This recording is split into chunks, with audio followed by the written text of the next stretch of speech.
y'all didn't get a chance to hear, but man, we're excited to get back into this next season, man. Appreciate y'all joining us. It's your boy Myles, aka Little Gap, and your boy King Tesfai, Yes, sir. aka Mr. World Tour, Mr. International Worldwide, Yohannes. Yes, man. So it's been a while, guys. It's been a minute. Had a good little off season. Both me and Johannes definitely needed it, especially after all that madness that happened last season. Um, we're definitely excited to get back. Appreciate y'all tuning in. Um, Johannes, man, how you feeling about your team? Before let's get that off really quick before we get into the topics today. How you feel about your team so far after that preseason game? Hey man, 1-0, JB, Jalen Brown back from injury, 25 points, Romeo Langford, a nobody hitting the game-winning shot, Tatum with the dunk of the preseason already, man. We off to a nice start, 1-0, at the Garden. Come on, man. It doesn't get better than that, man. What about you, man? How you feeling about your Lakers so far? And that it was a nice dunk, I will admit. But did you see that one Talene Horton Tucker put down and going down the lane in the Lakers game? It was pretty nasty, man. No, it was about what I expected. My team, once we get our actual squad in, is definitely going to be a force to be reckoned with. And our young cats are young. We're very top heavy, but I like what I see. I have a boatload of confidence after just off of seeing AD play alone and seeing THT step up and these new guys that we got with Wayne Ellington, Chris Dunn, Kent Bazemore. Everybody looks about like how I've expected them to perform, but our starters, man, that's gonna be tough. We got all this scoring experience, defense. I'm excited, man. I'm super excited, but we can get into it. So we have one thing to address first off. It's been lingering around the Philadelphia area for a while now, and a gentleman by the name of Ben Simmons. There's a BPA out for him for his whereabouts. They haven't seen him at the 76ers practices in a while, and according to reports, he's not planning on coming back. With that being said, if we can make a trade to help Elton Brand out, where do you think we could send that young man if they ever do find him? Hey, Miles, man. I know you're gonna agree with me on this, but this has to be done. A trade package surrounding Ben Simmons and CJ McCollum. Philly messed up last year by not getting Harden and that Simmons for whatever Simmons and Tyrese Maxey deal. But CJ McCollum, it works out for both teams because look, Portland needs defense, right? I mean, they can afford losing CJ McCollum because they have that scoring from Norman Powell. Nurkic has that 3-point shot now. Dame is Dame, but they need defense. That's what's been hurting him for a while. And with Philly, I honestly think that Tyrese Maxey can fill that void for Ben Simmons. Maybe not that 6'10" playmaking ability, but you've seen him in the offseason, I'm sure, and like he's putting that work in. He's a starting point guard in my eyes. He'll just get better and better. So I think adding CJ McCollum, especially on the wing, will help him out because you don't want a backcourt of Tyrese Maxey and Seth Curry to start the season.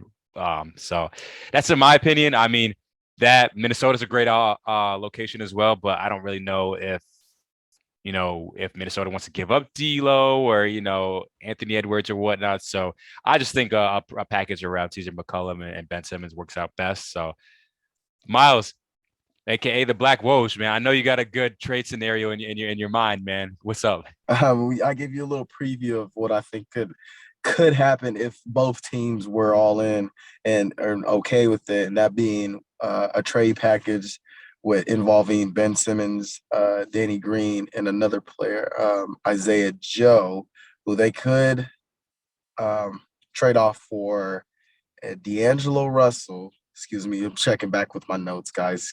Forgive me.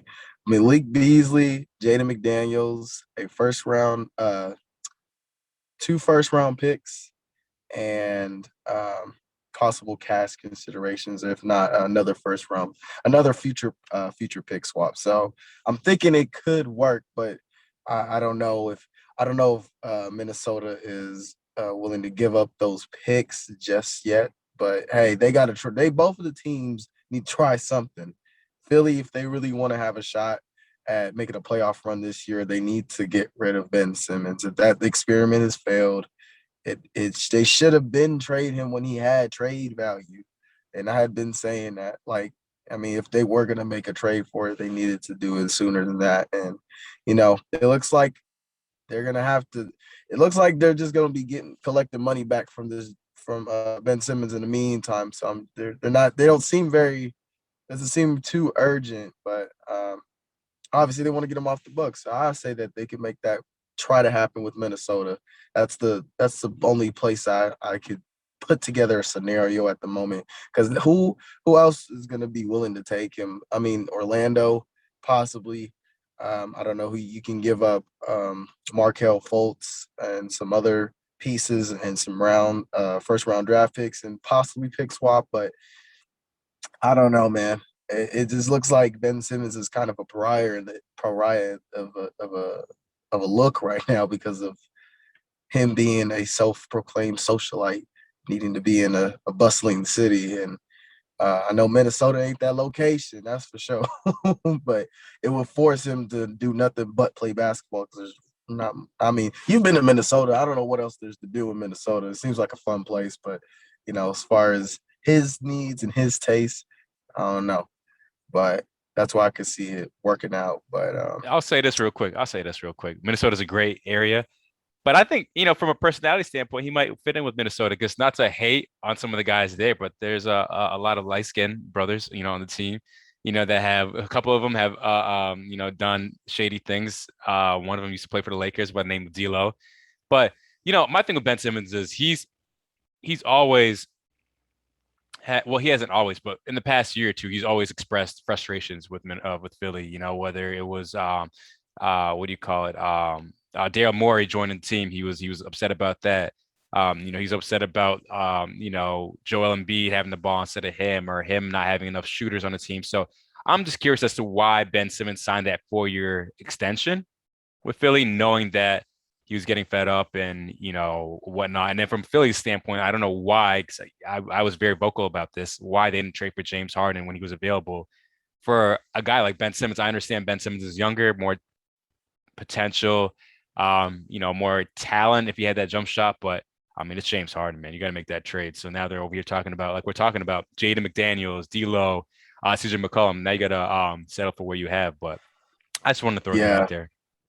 yeah, no, it's unfortunate, but Clutch Sports, they're all about a bag there. So he went for the money, he chased the money, and it was a maximized opportunity. So at the end of the day, he was just trying to set up his family for success, which I understand. I'm never gonna knock nobody's pockets, but in the grand scheme of things, it is pretty ironic that he made all these complaints and then talking about not getting enough touches. And when he does get the ball in the playoff crunch time situation, he chooses to pass the ball to Matisse Thybulle. So, we can go on and on about that. But we can talk about different trade scenarios too for other players that are on the market.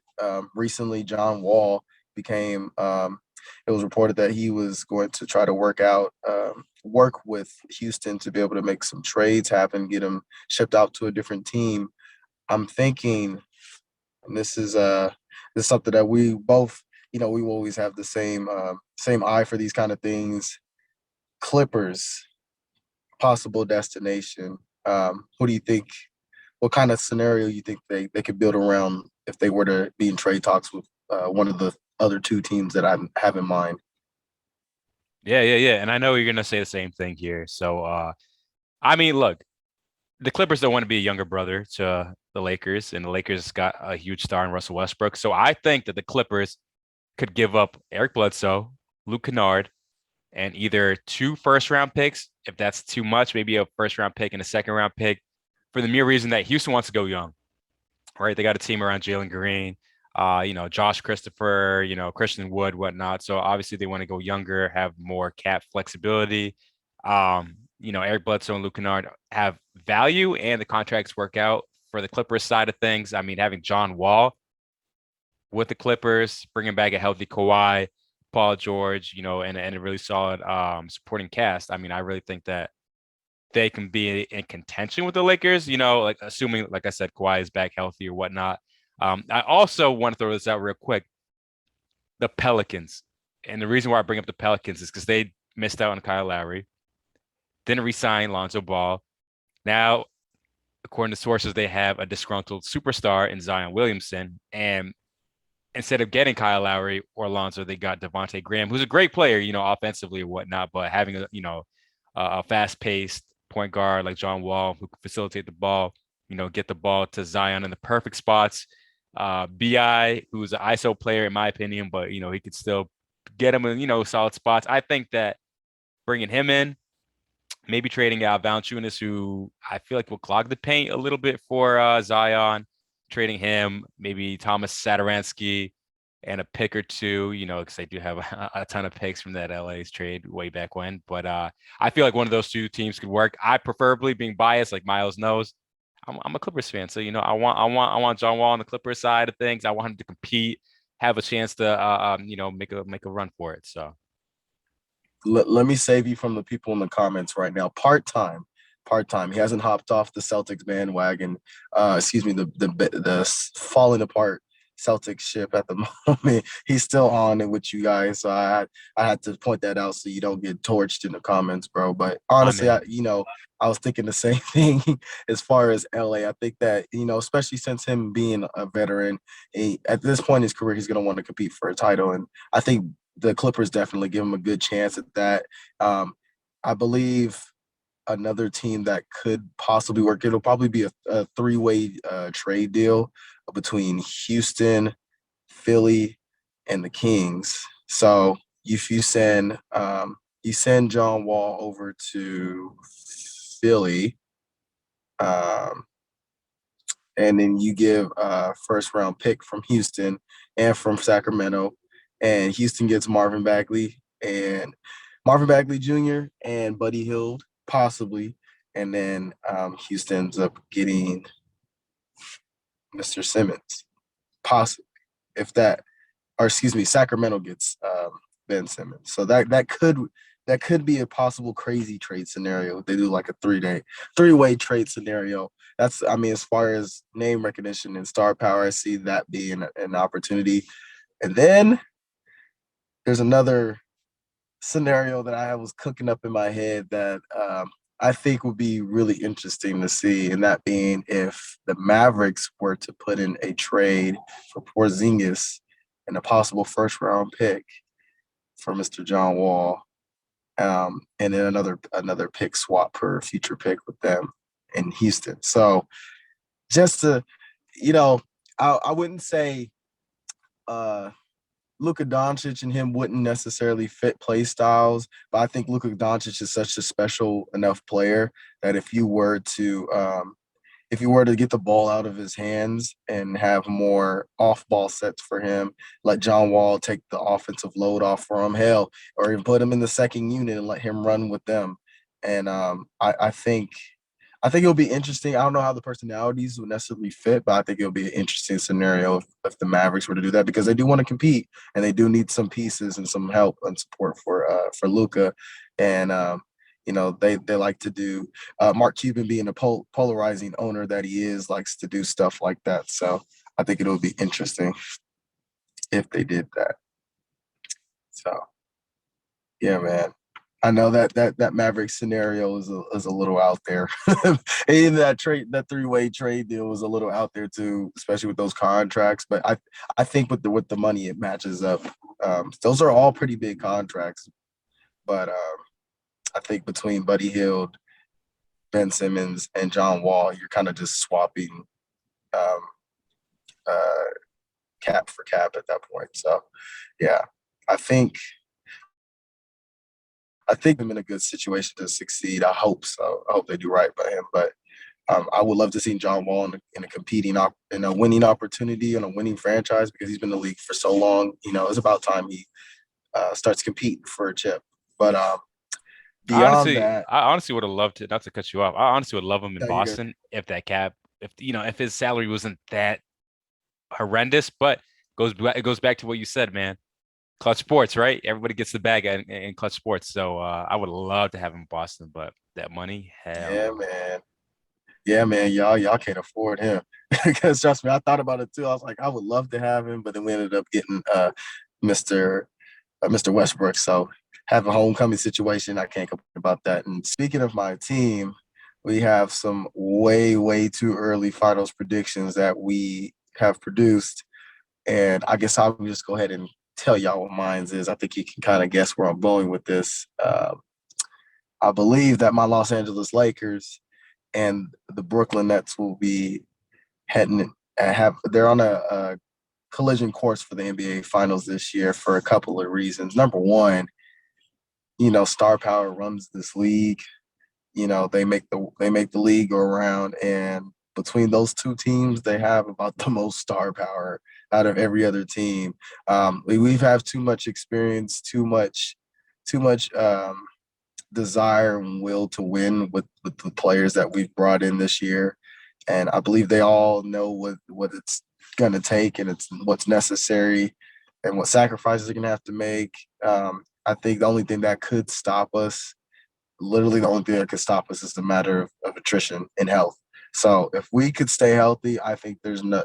We saw what almost happened last year, a finals appearing team that almost got beat by our not even healthy squad. So if that's any indication of what could happen, I think that's a good gauge for what will happen this year. Brooklyn, they're just stacked. They were a toenail away from getting to the finals last year, and I think they will definitely get there this year.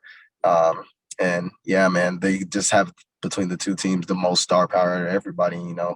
That's just a that's just a fact.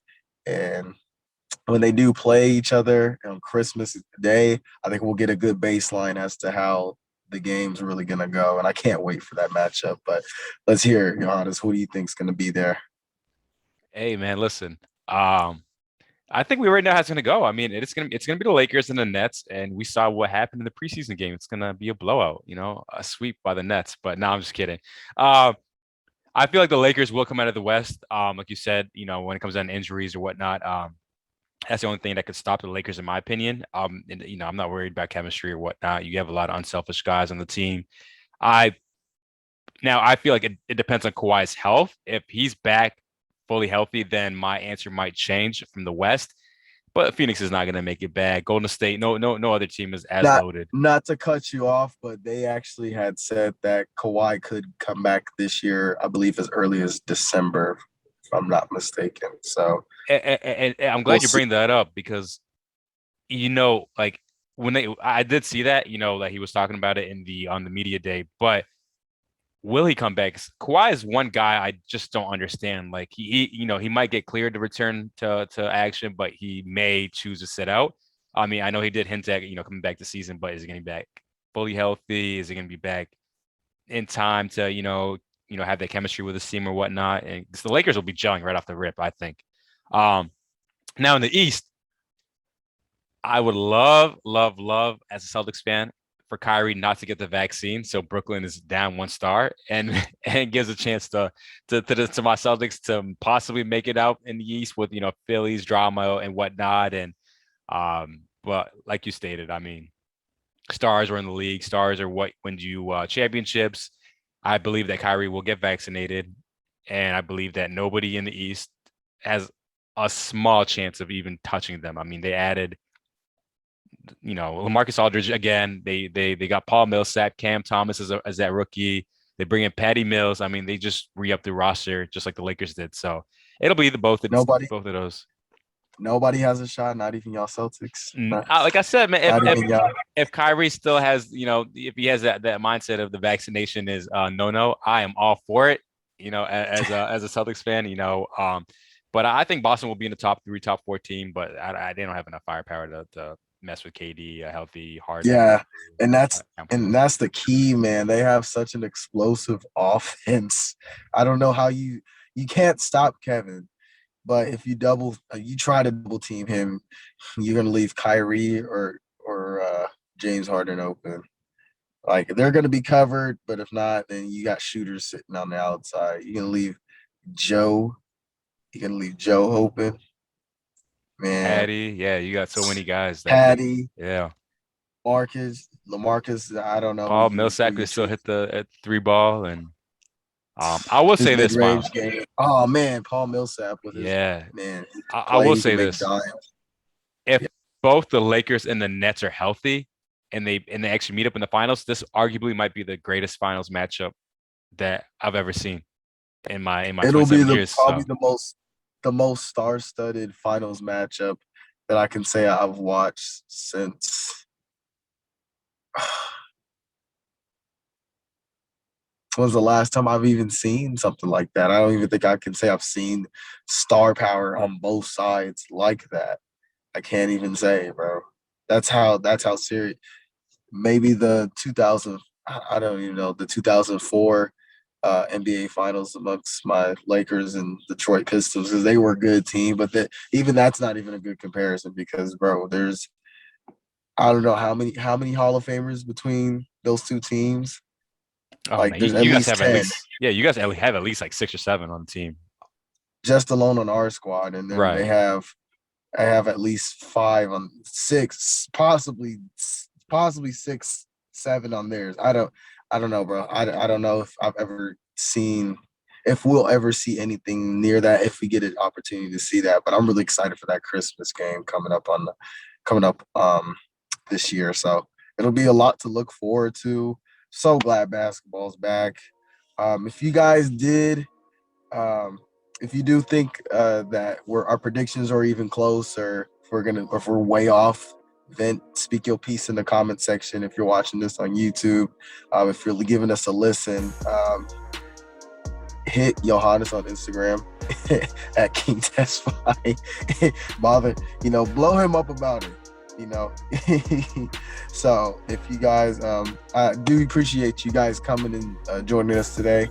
If you did enjoy this, go ahead, like, subscribe, comment, all that. Hit our socials, hit us up, and what do you think we should talk about next? If you have any feedback for us, and thank you again for joining us for this episode. This has been the HT podcast.